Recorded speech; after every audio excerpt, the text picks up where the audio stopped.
నమస్తే breaking news చూస్తున్నాం. Kerala nurse ఉరి శిక్ష కేసులో భారత అటార్నీ జనరల్కు సుప్రీంకోర్టు నోటీసు ఇచ్చింది.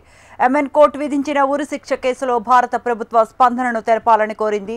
అత్యవసర విచారణ కోరుతూ నిమిషా ప్రియా తరపు న్యాయవాది సుప్రీంకోర్టును ఆశ్రయించారు.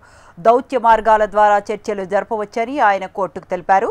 యెమెన్లోని షరియా చట్టం ప్రకారం నిమిషా ప్రియా శిక్షణను తగ్గించే బ్లడ్ మనీని చెల్లించి క్షమాభిక్ష పొందవచ్చునని కోర్టు దృష్టికి తీసుకువెళ్లారు.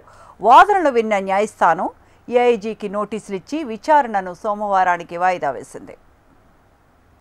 ఇక కేరళకు చెందిన నిమిషా ప్రియా అనే నర్సు ఉద్యోగం నిమిత్తం 2008లో పాలక్కాడ్ నుంచి యెమెన్కు వెళ్ళింది. 2015లో సనాలో సొంత క్లినిక్ను ప్రారంభించింది. అంతకుముందు ఆమె చాలా హాస్పిటల్స్లో పనిచేసింది.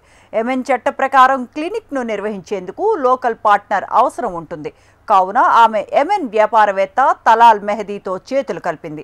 అయితే కొంతకాలానికే వారి పార్ట్నర్షిప్ దెబ్బతింది.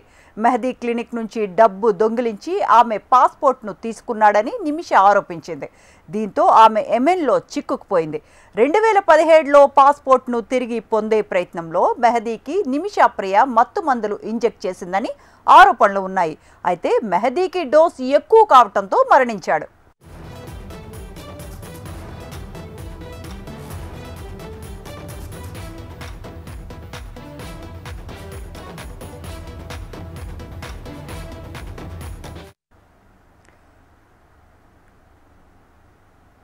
ఈ క్రమంలో దేశం విడిచి పారిపోవటానికి ప్రయత్నిస్తున్నప్పుడు నిమిషా ప్రియ అరెస్ట్ అయింది.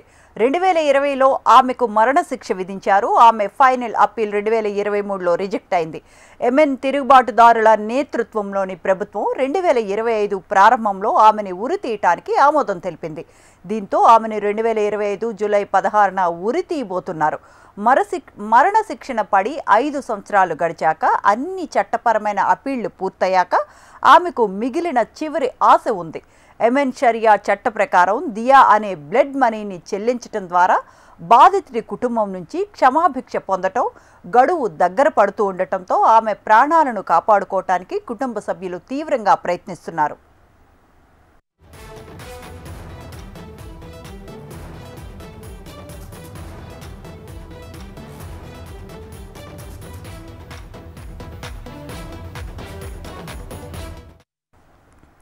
యెమెన్ ఇస్లామిక్ చట్టం ప్రకారం బాధితుడి కుటుంబం దోషిగా తేలిన వ్యక్తి నుంచి పరిహారం కోరి క్షమించవచ్చు.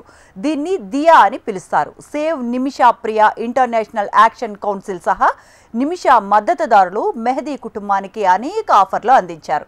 ఇందులో 8.5 కోట్ల రూపాయల పరిహారం, బాధితుడి కుటుంబ సభ్యునికి కేరళలో pre medical treatment, travel expenses, ట్రీట్మెంట్కి ఫుల్ కవరేజ్, మెహదీ సోదరుడు యూఏఈలో లేదా సౌదీ అరేబియాకు మకాం మార్చడానికి సహాయం చేయటం వంటివి ఉన్నాయి. అయితే ఇప్పటి వరకు బాధితుడి కుటుంబం ఈ ఆఫర్స్ను అంగీకరించలేదు. చర్చలకు నాయకత్వం వహిస్తున్న కార్యకర్త శ్యామూల్ జెరెన్ యెమెన్లోని ప్రభావవంతమైన మతపరమైన రాజకీయ వ్యక్తులు నిమిషాని క్షమించవచ్చని కుటుంబాన్ని ఇప్పటికీ ఒప్పించగలరని నమ్ముతూ ఉన్నారు.